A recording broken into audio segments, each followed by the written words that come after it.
In this video, we'll walk you through the process of exporting a 3ds Max model to Shapespark. It only takes a few steps to get your scene ready for real-time viewing in the browser. Before you start, make sure the Shapespark desktop application is running in the background. Now, open your 3ds Max project file with the model you'd like to export.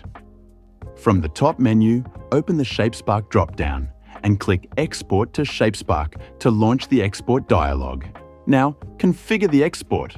Choose whether to create a new scene or update an existing one. Set the scene name. This is how your scene will appear in Shapespark. Click OK to begin the export.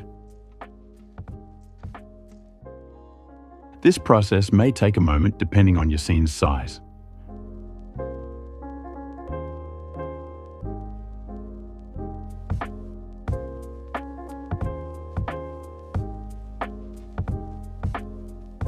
Once it's done, the scene will appear in your Shapespark scene list, ready to edit, bake, and share online.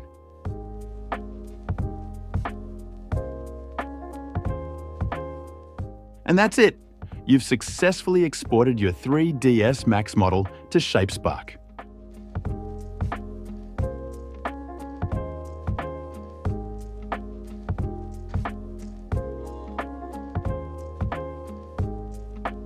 After some adjustments and baking, your model is ready to explore and share online.